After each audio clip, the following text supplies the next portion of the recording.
Okay. Thanks a lot, guys. Here in Atlanta, how about this for a record? Drew Brees is 5-1 lifetime in Atlanta against the Atlanta Falcons, and boy, what a victory this was for this football team. No, absolutely. And listen, every one of them has been a fight, a battle.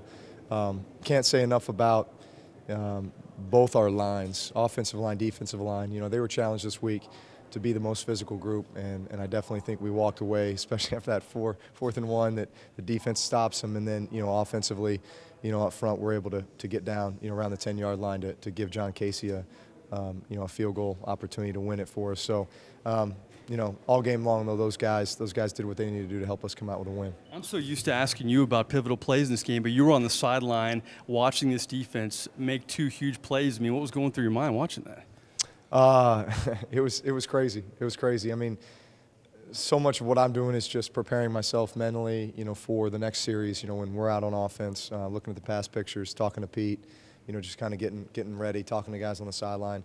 But you know, at that point in the game, it's, you know, you're just chomping the bit. You're just saying, hey, you know, this is all or nothing. You know, first one to score wins. So you're up there kind of cheering your defense on, and yeah, they came up with some huge plays. Sean Payton said one of the best games he's seen from Marcus Colston, 4 huge touchdown receptions. Just talk about, I mean, you've been around this guy a long time. This ranks as one of his better games, I would think. Yeah, definitely.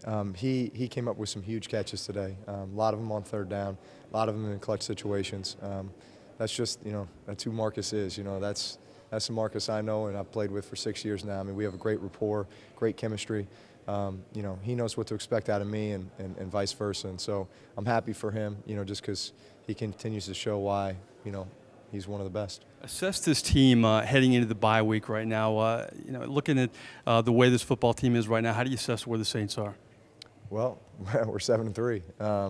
You know, coming off 2, you know, hard-fought divisional games in which we found a way to win. You know, 2 weeks ago, we were sitting there at 5-3, having just lost to St. Louis, and just going, all right, you know, we got to right the ship. We got to figure this out. We got to find a way to win these 2 divisional games. And here we are now, having won them. But you know, I think we're going to a bye week at the perfect time, because we're certainly nicked up in some areas. I mean, hey, it's been a marathon already, and it's going to continue to be. Just that's the way the season is. So get healthy, recharge the battery in a lot of ways, get away but not too far away, because I think we understand the road that we're on, and you know, the direction we want to go. We got a huge game coming up when we come back against the Giants on Monday night. So, you know, we'll get away, we'll get recharged, we'll get healthy, and then we'll come back ready to roll. What did you learn about this team in the first 10 games of the year that kind of stands out about this football team? Pretty resilient. You know, in a lot of ways, we've been banged up. We haven't had, you know, all the weapons. We've had some old linemen go down, some guys step in and do a great job. You know, defensively, same thing. In the secondary linebacker position, that kind of thing. And it just seems like whenever guys are called upon, they step up and play great. And you know, it's been fun to watch Sproles kind of assimilate himself into this offense, and Jimmy Graham develop. And you know, I just think that, you know, we're a team that can win in a lot of different ways. Where you win with defense, win with offense, win with the run game, win with the passing game.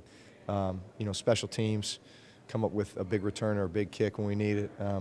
That's what you want to see. You want to see that, you know, you can win whatever position you're put in, because Lord knows that, you know, you never know how a game's going to kind of play out. But if everybody's ready to win it in the end, then you got a shot. Heading into the final 6 games, what does this football team need to work on, you think, in your eyes?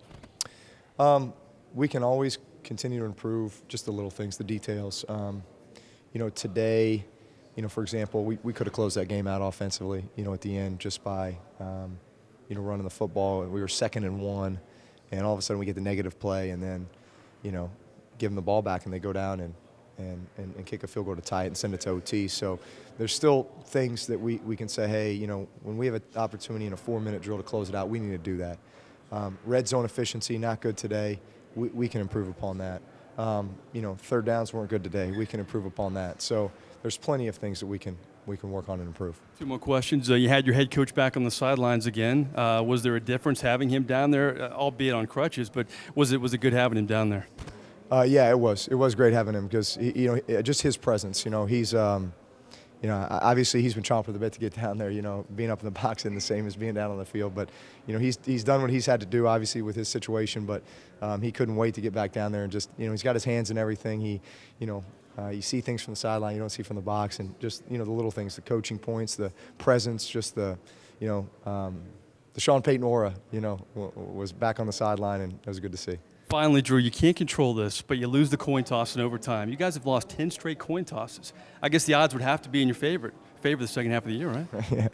You know, we have lost, you know, I mean, you say 10, I think we've lost 11 because we lost everyone to start the game and then we lost the one in overtime. So, you know, what are you going to do? I mean, we just, if defense has to go out there first every time, then, hey, that's the way we'll do it because offensively, you know, I don't mind getting it to start the third quarter, but that's one of those things that's 50-50. You can't help, so, you know, whatever. We'll deal with the hand we're dealt. Good luck with that the rest of the way. Yeah, thanks. All right, Drew Brees here in Atlanta. How about this? He keeps piling on the stats. 37th straight game he's throwing a touchdown pass. Surpasses Brett Favre, now 10 shy of Johnny Unitas, the all-time record holder. Well, coming up later in the show, while we talked offense, we're going to talk about that Saints defense that really saved the day here in Hotlanta. That's the story for now here in the Georgia Dome. Back to you guys in the Louisiana Cat studio.